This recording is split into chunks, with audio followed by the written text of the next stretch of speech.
নমস্কার, কেমন আছেন সবাই? তো আশা করি সবাই খুব ভালো আছেন। আজকে আমাদের রোড জার্নি শুরু করছি। আগের ভিডিওতে আমি শ্রীসাইলাম থেকে হায়দ্রাবাদ আসার ভিডিওটা শেয়ার করেছিলাম, এক্সপিরিয়েন্সটা। আজকে আমরা হায়দ্রাবাদ থেকে সোলাপুর হয়ে পুনে ফেরার এক্সপিরিয়েন্সটা শেয়ার করব। তো আমাদের গুগল এর টাইম হিসেবে দেখাচ্ছে আমাদের পুনে পৌঁছাতে প্রায় রাত 12টা হয়ে যাবে। তো আমরা ঠিক করেছি সোলাপুরেই আমরা আজকে নাইট স্টে করব, কালকে আবার জার্নি শুরু করব। তো সেই হিসেবে সোলাপুরের থেকে কাছেই আক্কালকোট বলে একটা জায়গা আছে যেখানে শ্রী সামর্থের মন্দির আছে। তো আমরা সেটা দর্শন করব, দর্শন করে তারপর কালকে সকালে আবার পুনের পথে রওনা দেব।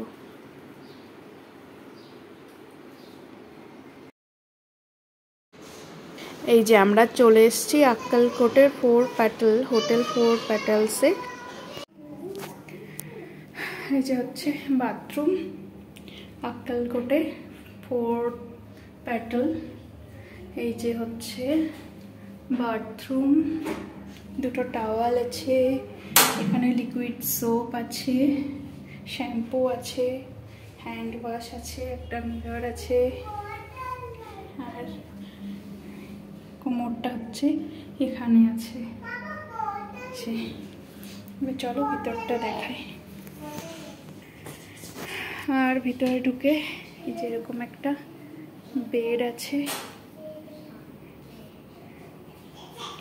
ফ্যান, এসি, একটা বড় কাবার্ড আছে, এখানে মিরর আছে,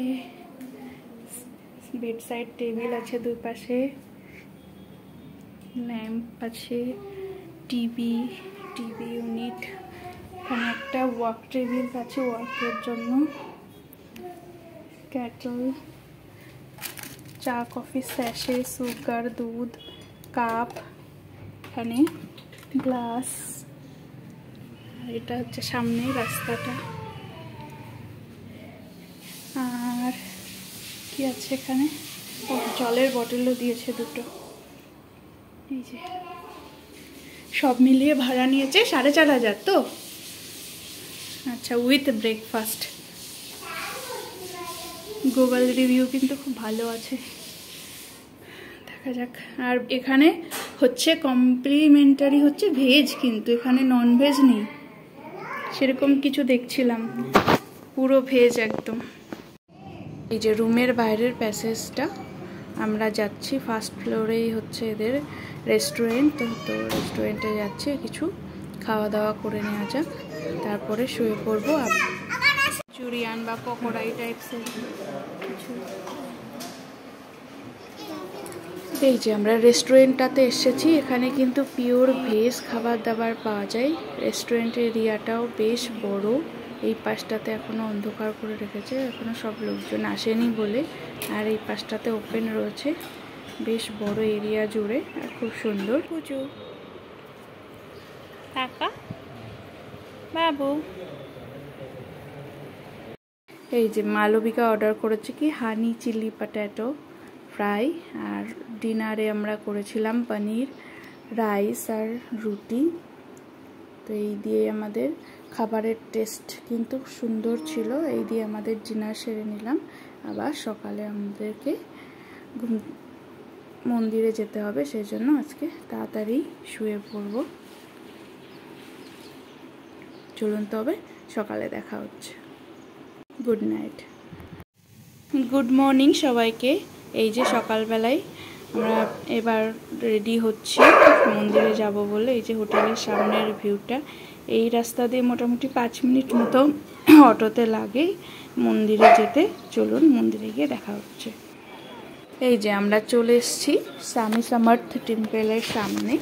এখানে প্রচুর কিন্তু দোকানপাট রয়েছে, ফুল, মালা, জিনিসপত্র বিভিন্ন রকম। এই যে মন্দিরের সামনেটাতে আমরা চলে এসেছি। এখানে জুতো স্ট্যান্ডে জুতো খুলে তারপরেই ভিতরে প্রবেশ করতে হবে। আর এই যে প্রচুর দোকানপাট এখানে রয়েছে প্রচুর। এই যে আমরা মন্দিরের ভিতরটাতে চলে এসেছি, সামনে আর মেন মন্দিরের ভিতরে কিন্তু ফটো অ্যালাউ না। আর এখানটাতে এই যে বট গাছটা, আর এখানে এই যে একটা সামনে সুন্দর রুদ্রাক্ষ দিয়ে সাজিয়ে বেশ সুন্দর ওনার মুখের একটা ছবি আছে এখানে, খুব সুন্দর, খুব ভালো লাগে। সবাই তার সামনে গিয়ে ছবি টবি ভিডিও নেওয়ার চেষ্টা করে।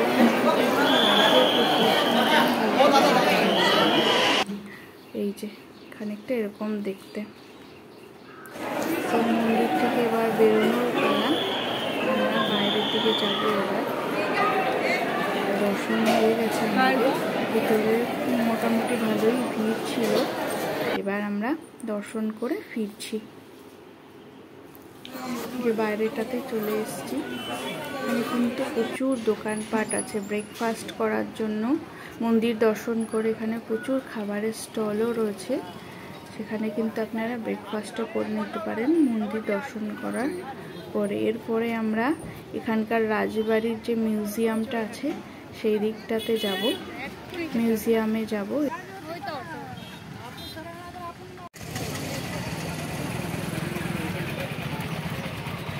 काकाश्री भक्त निवास कार पार्किंग, ये चौक से सामने है प्रवेश द्वार।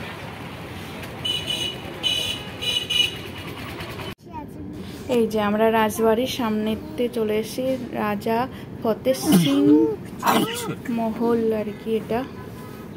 চলুন দেখা যাক কি আছে এখানে।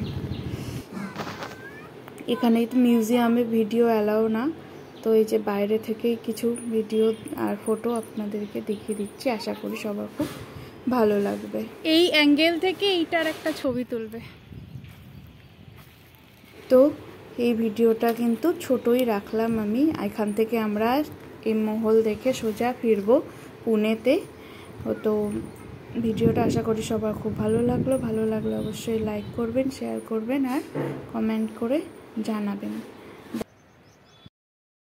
এই যে হচ্ছে রাজমহলটা, এটা আন্ডার কনস্ট্রাকশন আছে, আর বর্তমান রাজা এখনো এই বাড়িতেই থাকেন। এই যে এই জায়গাটা ভেঙে গেছিল, তারপরে আবার রিকনস্ট্রাকশন হচ্ছে। খুব সুন্দর আর বড় সড়ো বেশ রাজবাড়িটা।